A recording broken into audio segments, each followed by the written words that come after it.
April 4th, 1949.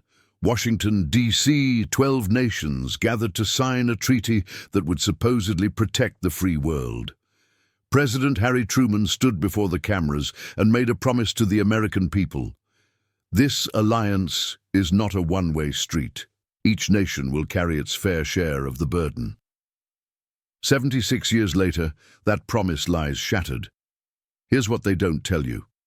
Since NATO's founding, American taxpayers have shouldered over $800 billion more than our fair share of collective defense, not because we're generous, not because we're noble, but because our allies discovered something Washington was too proud to admit.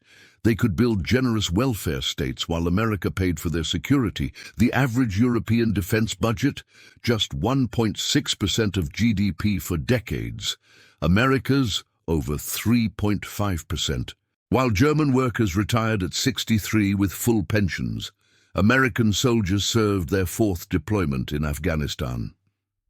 While France expanded its healthcare system, American taxpayers funded the nuclear umbrella protecting Paris. While Italy built high-speed rail networks, America maintained the bases, the aircraft carriers, the surveillance systems that kept Russian tanks from rolling west. This isn't opinion. This is a documented fact, and the bill, you've been paying it your entire life. Before we expose how this happened, hit that subscribe button. What you're about to hear will fundamentally change how you view America's role in the world. Let's get into it. To understand this betrayal, we need to go back, not to 1949, but to 1945. Europe lay in ruins. 20 million Soviet soldiers sat on the Elbe River. Joseph Stalin had already swallowed Poland, Hungary, Czechoslovakia, and half of Germany. Western Europe, exhausted, bankrupt, defenseless, faced a simple choice: submit to Moscow or find protection elsewhere. Enter America. Between 1948 and 1952, the United States poured $13.3 billion into Europe through the Marshall Plan. That's $173 billion in today's dollars. We rebuilt their factories, we restored their infrastructure, we fed their populations, and critically, we promised to defend them. The North Atlantic Treaty was explicit. Article 5 stated that an attack on one member would be considered an attack on all, but Article 3 was equally clear. Each member would maintain and develop their individual and collective capacity to resist armed attack. Notice that language. Maintain and develop. Not let America handle it. Not spend whatever you feel like. In 1952, NATO members agreed to spend 2% of GDP on defense, not as a ceiling, but as a minimum baseline. European leaders shook hands with American generals and promised they would pull their weight. Then something remarkable happened. They didn't. By 1955, only 5 years after the Korean War demonstrated communist aggression was real and global, European defense spending had already begun its long decline. France spent 6.3% of its GDP on defense in 1952. By 1960, down to 5.1%. Britain went from 9.5% to 6.2%. The pattern was established early: promise much, deliver little, let America compensate for the difference. But here's the bitter irony. This wasn't laziness. This was a strategy. European politicians had discovered something Washington's cold warriors refused to acknowledge. American presidents, regardless of party, would never abandon Europe. The political cost was too high. The strategic risk is too great. So European capitals learned to game the system. They would spend just enough to maintain a token military, enough to participate in NATO exercises, enough to look like allies at summit meetings, but nowhere near enough to actually defend themselves. Consider this uncomfortable reality. In 1960, at the height of Cold War tensions, West Germany had the economy to field a military rivaling France or Britain. Instead, the Bundeswehr had just 270,000 active troops. The 1960s and 70s crystallized the betrayal. As American soldiers died in Vietnam, 58,220 of them, European defense spending continued its downward slide.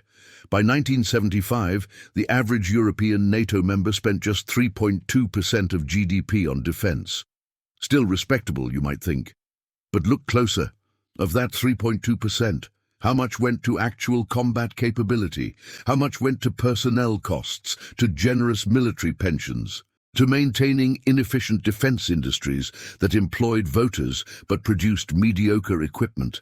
A 1978 Pentagon report, declassified in 2003, painted a devastating picture. European militaries were hollow forces, armies on paper that couldn't fight a sustained battle. The equipment was outdated, readiness rates were abysmal, ammunition stockpiles could sustain combat for days, not weeks. One statistic tells you everything. In 1980, the United States maintained 16,000 main battle tanks worldwide and could deploy armored divisions to Germany within 72 hours. The entirety of Western Europe, Britain, France, West Germany, Italy, Belgium, Netherlands combined, had 12,000 tanks, most of them obsolete, with no ability to reinforce forward positions quickly. Who filled the gap? You already know the answer. The 1980s brought Ronald Reagan and a massive American military buildup. Defense spending shot up to 6.2% of GDP. Reagan's logic was straightforward: outspend the Soviets, win the Cold War, bring them to the negotiating table. It worked. The Berlin Wall fell in 1989. The Soviet Union collapsed in 1991. And in Washington, politicians from both parties believed the peace dividend had arrived. European leaders certainly thought so. Between 1990 and 2000, European NATO members slashed defense budgets with stunning speed. Britain went from 4% of GDP to 2.5%. Germany went from 2.8% to 1.5%. Italy from 2.1% to 1.4%.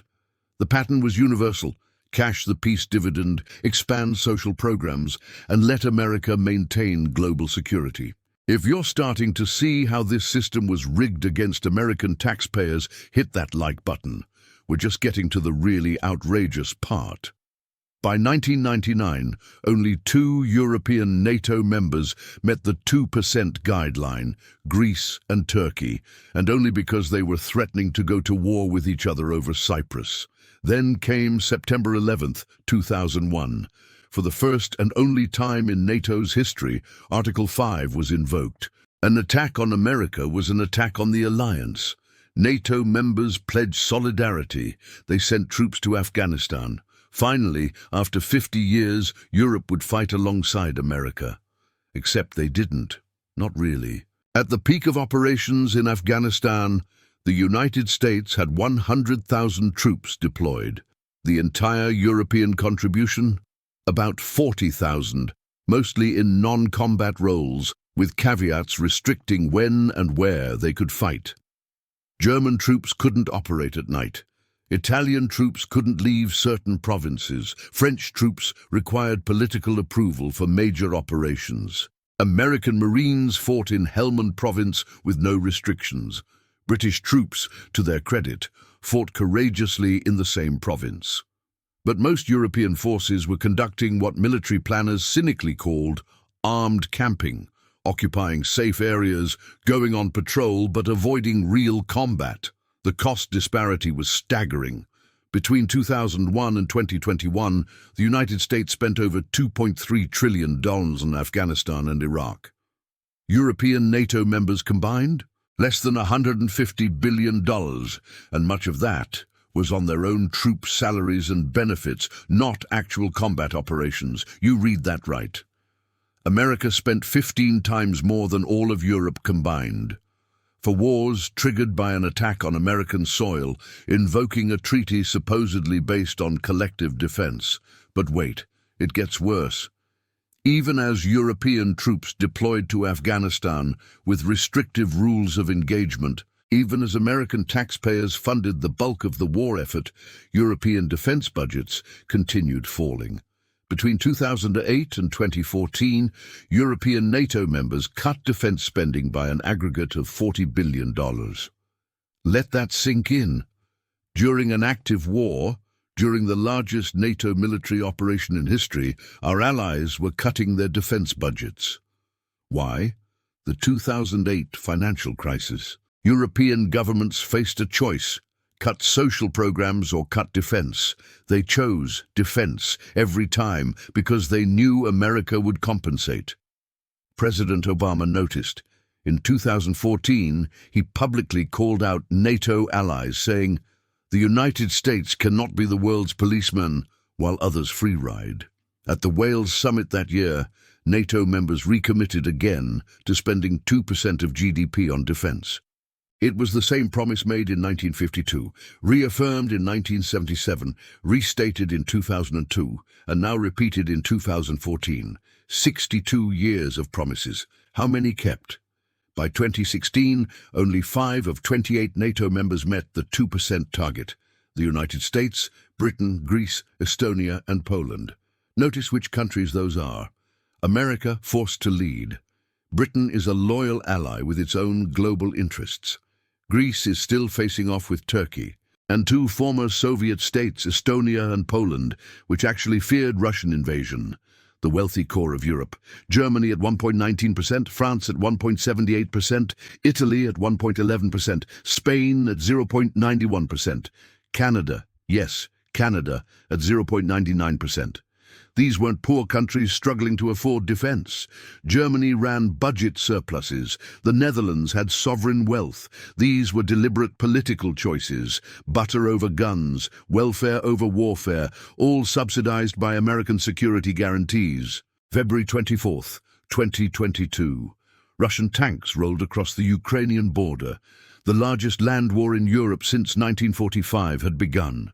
The threat NATO was created to prevent Soviet, now Russian, aggression, which was happening in real time. Surely now European leaders would mobilize. Surely now they would finally take defense seriously. And they did, by asking America for more. Within days, the Biden administration announced $13 billion in military aid to Ukraine. By the end of 2022, that figure reached $48 billion. By 2024, over $100 billion. European contributions, significant in aggregate, approximately $95 billion from EU institutions and member states combined. But look at the breakdown.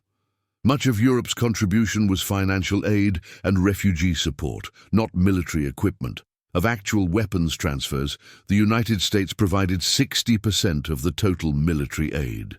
We sent HIMARS systems, Patriot batteries, Abrams tanks, F-16 fighters through third countries, and the intelligence infrastructure that allowed Ukraine to fight. Germany, Europe's largest economy, spent more time debating whether to send Leopard tanks than actually sending them. France provided weapons systems, but in limited quantities. Italy's contribution was minimal. Spain barely participated. But here's the crucial point. The war in Ukraine finally forced European leaders to confront reality, not because they suddenly developed strategic wisdom, but because their populations saw Russian brutality on television and demanded action. Defense budgets began rising. Germany announced a $100 billion special fund for military modernization and committed to exceeding 2% GDP defense spending. Poland announced plans to reach 4% of GDP, the highest in NATO. Even traditionally neutral Sweden and Finland applied for NATO membership, recognizing that neutrality meant nothing against Putin's revanchism. Progress, right? Finally, after 75 years, Europe was taking responsibility. Not so fast. Even with increased spending, the gap remains enormous. Let's do the math. In 2023, the United States spent $916 billion on defense, 3.49% of a $26.2 trillion economy. European NATO members combined spent approximately $380 billion, an average of 1.91% across their aggregate GDP of roughly $20 trillion. If European NATO members actually spent 2%, the minimum they've promised for 70 years, that would be $400 billion, an increase of just $20 billion. If they matched America's percentage, that would be $698 billion, nearly doubling their current spending. And here's the uncomfortable question no one in Brussels wants to answer. Even if Europe reaches 2%, is that enough? Because America isn't just defending Europe, we're defending global sea lanes. We're maintaining credible nuclear deterrence against Russia and China. We're providing intelligence infrastructure. We're sustaining the forward military presence that makes European defense possible. The Rand Corporation estimated in 2023 that Europe would need at least 3% of GDP, spending for a decade just to rebuild the military capability to independently deter Russia without American support. 3%. For a decade, and not a single European leader is proposing that. Instead, they're celebrating hitting 2%, a target they should have met in 1952 as some grand achievement. Meanwhile, American taxpayers continue subsidizing European security while our own infrastructure crumbles, our own social programs face cuts, and our own military families rely on food stamps at twice the national average rate. Consider the opportunity cost. Since 1990, the United States has spent approximately $800 billion more on NATO-related defense expenditures than it would have if European allies consistently met their 2% commitments. $800 billion. That could have rebuilt America's water systems. That could have modernized our electrical grid. That could have funded free community college for every American. That could have housed every homeless veteran. But instead, it went to subsidize European social democracies that lecture America about inequality, healthcare, and social justice, all while hiding behind our nuclear umbrella and aircraft carriers. So where does this leave us? NATO isn't going anywhere. Despite the rhetoric, despite the frustration, despite the broken promises, American withdrawal from Europe remains strategically untenable. The alternative, a Russian-dominated Europe, poses too great a long-term threat to American interests. But that doesn't mean the current arrangement is sustainable or just. The fundamental problem isn't military capability. America could reduce its European presence by 50% tomorrow, and Europe would still be secure if, and this is the critical if, European nations actually built real militaries with real combat power and real readiness. The problem is political will. European leaders discovered decades ago that defense spending is politically costly. It doesn't win elections. Voters don't see the benefit. Why build tanks when you can fund healthcare? Why maintain readiness when you can lower the retirement age? And as long as America provides security for free, why change? This is the real betrayal. Not that Europe is weak. Weakness can be remedied. But that Europe chooses to remain weak because American strength subsidizes that choice. Every dollar Germany doesn't spend on defense is a dollar it can spend on its social market economy.